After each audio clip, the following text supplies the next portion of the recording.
Right, the engagement is off. In time, you will see that this is the best thing. In time, you'll drop dead, and I'll come to your funeral in a red dress. When we finished it, I remember MGM saying, it's really a sweet movie, but we've had it played to a lot of those audiences that do the little pressy button things, and it has no audience. We can't skew it to any audience.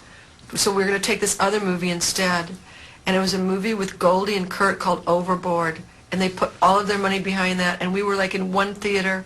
And then we started doing really well, and as Overboard started falling out of movie theaters, they started putting Moonstruck in, and it just started getting this kind of underground thing, and it just kept growing and growing and growing and growing till it was huge.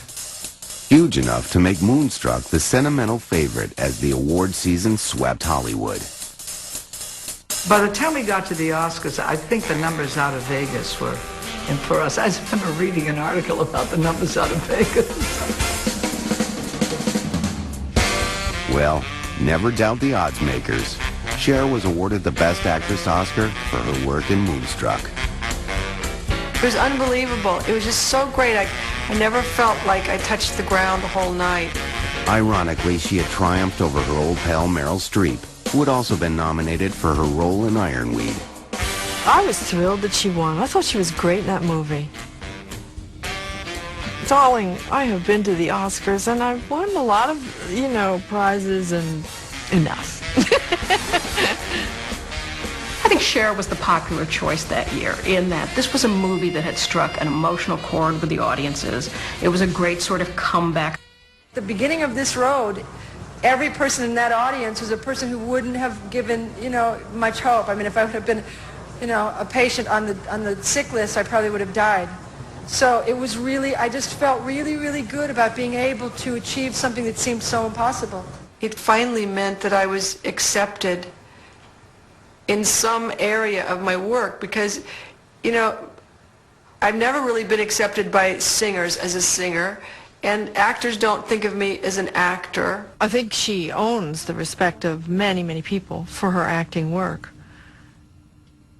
But I think the acting world is sort of like high school. Everybody feels like an outsider. I mean, I feel like an outsider if you ask me, I don't know where the inside is in the rock and roll world. It seems that Cher has more respect from her peers than even she realizes.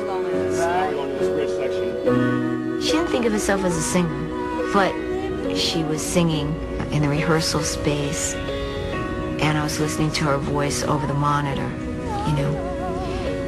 and she was just so cool. She's just really cool. Fresh off her coolest triumph in cinema, Cher went back to the recording studio. With an album nearly complete, she was presented with a song destined to become one of her biggest hits. This is the part I don't want to do. So, if she was going to do it at all, it was going to take an awful lot of convincing. This is the verse I don't want to do. The truth was, I turned that song down about 50 times. She was singing another one of my songs that day, and I basically said, throw everything out. Just all these other songs. It's like, even throw out all my songs. The only one that matters is this one. First note of it, it's like, hello. You know what I mean? Just hello. If I could turn back time, if I could find a way. It was exactly what I thought would happen with it. I mean, I knew it, and that video was classic too. In the late 80s, the Turn Back Time video was even too wild for MTV, thanks to the outfit Cher was or wasn't wearing. It looked much more daring than it really was because you could see that same thing on a beach. Those poor sailors. They probably hadn't seen a woman in months. But you know what? She's the age she is and she could wear that. Rock on, Cher. The video also included an appearance by Cher's 12-year-old son, Elijah. For him, it was just another day with Mom.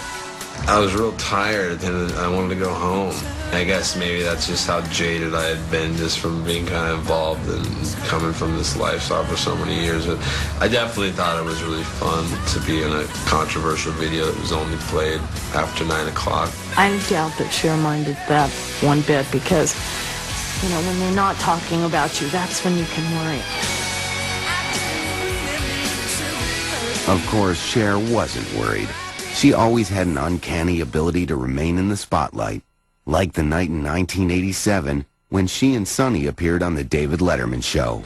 Although it had been years since she'd even seen her ex, Cher reluctantly played along when the late-night host gave the duo a chance to turn back time.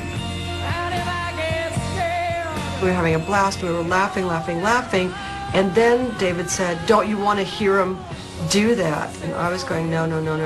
And the moment we stood up and music started to play, everybody in the audience started to get hysterical.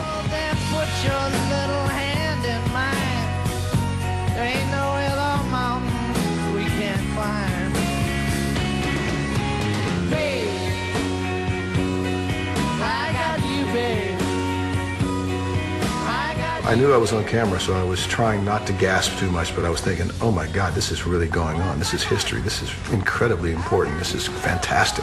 It was so unexpected for me, and looking into the audience and having people like sobbing. In this moment, the two of them look at each other, they see what they had, we remember what we had with them. It's a lot of shared TV and musical history here, all happening on that stage. Very impromptu. It's like a classic, very electrifying TV moment. I got you, babe.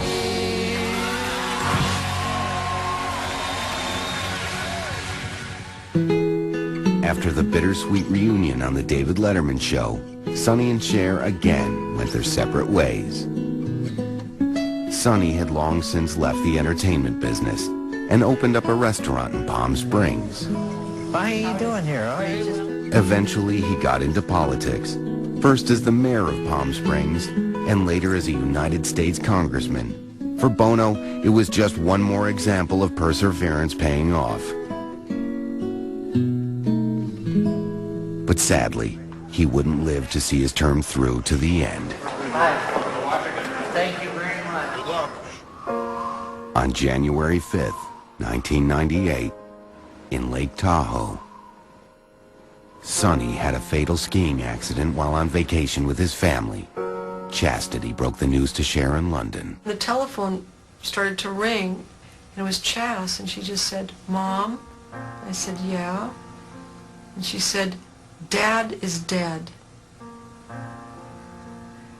And for a moment, it just didn't compute to me what she was saying.